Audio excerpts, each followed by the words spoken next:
Today's topic is what is the relation between the roots, solution or zeros of the quadratic equation and the coefficients.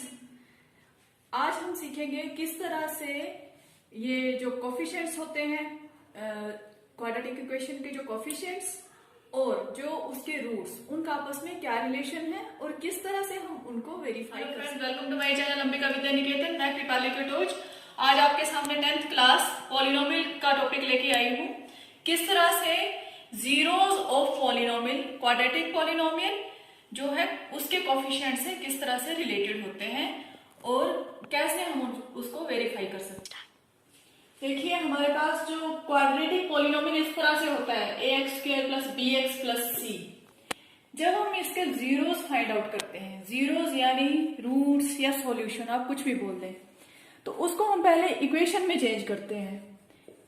ये एक polynomial है, इसका हम equation बनाएंगे, यानी इसको हम इक्वल टू 0 ले लिया तो ये एक क्वाड्रेटिक इक्वेशन बन गई। ठीक है, तो इसकी हेल्प से हम रूट्स फाइंड आउट करते हैं। जो जनरल फॉर्म होती है, जनरली हम जो इसके रूट्स को लिखते हैं अल्फा एंड बीटा, क्योंकि 2 डिग्री है इसकी, तो 2 रूट होंगे, एक अल्फा होगा और एक बीटा होगा।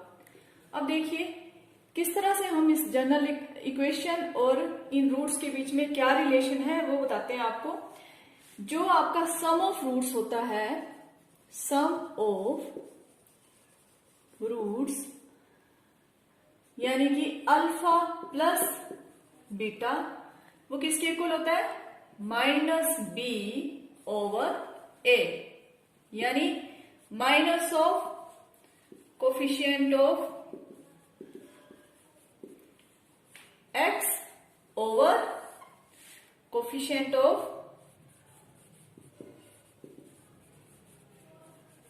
x square.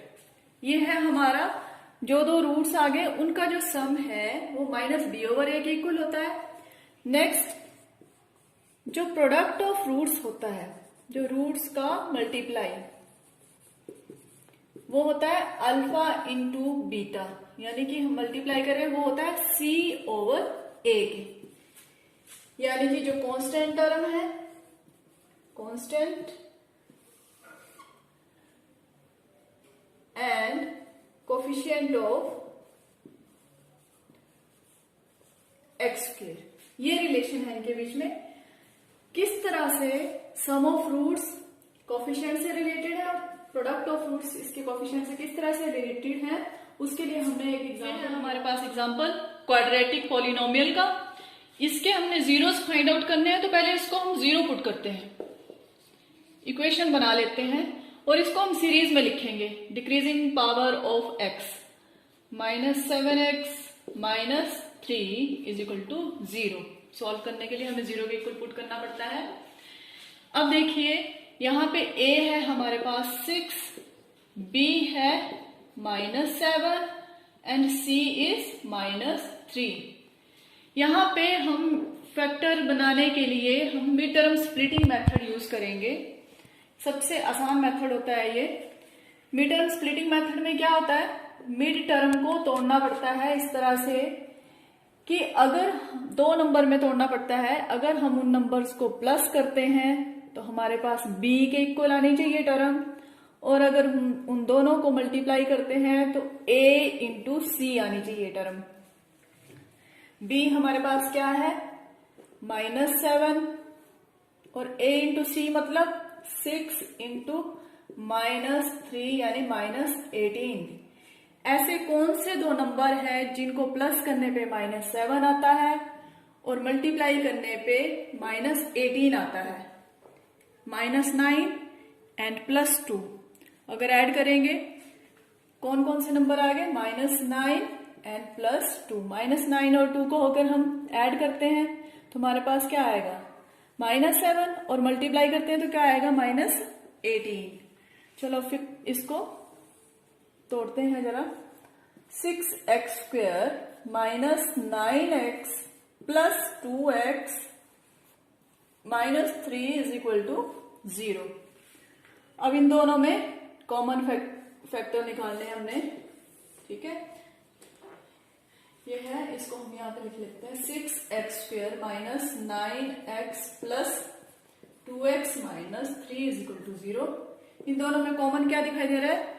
दोनों 3 के टेबल में आ रहे हैं और x कॉमन है, तो 3x जो है कॉमन आ जाएगा। यहां पे क्या रह गया? 2x माइनस यहां पे क्या बच गया? 3 प्लस इन दोनों में कुछ भी कॉमन नहीं दिखाई दे रहा है। जहां पे कुछ भी कॉमन ना हो वहां पे 1 कॉमन ही होता है, तो क्या रह गया?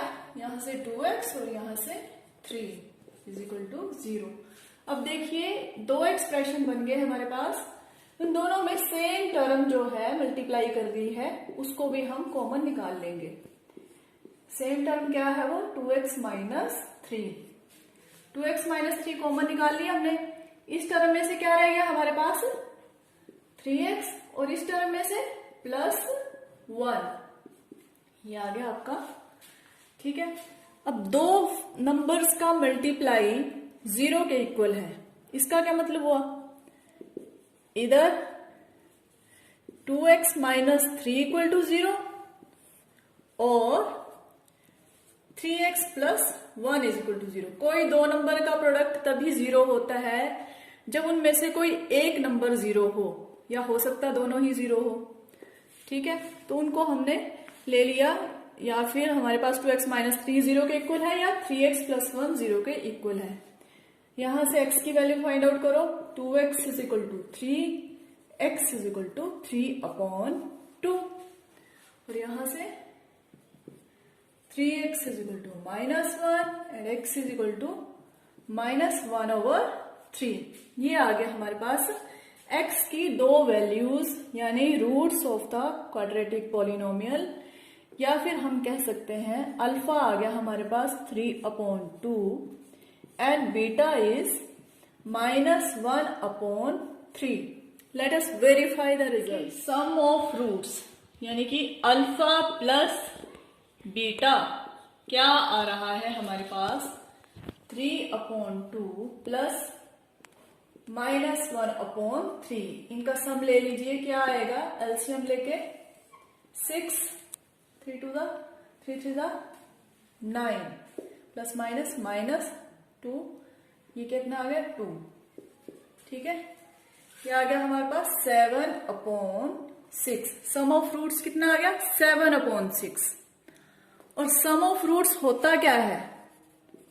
सम ऑफ रूट्स किसके इक्वल होता है? -b/a। b कितना है? -7 और a कितना है? 6। -b यानी -7/a, a कितना है? 6। माइनस से माइनस कैंसिल, कितना आ गया? 7/6। देखिए हो गया वेरीफाई। ठीक है, अब आ गया हमारे पास product of roots. Product of roots किसके इक्वल लेते हैं हम? c/a, यानी कि -3/6 कितना बन गया कट के? -1/2। और प्रोडक्ट ऑफ रूट्स यानी अल्फा इंटू बीटा, रूट्स का हमने प्रोडक्ट ले लिया, कितना आया?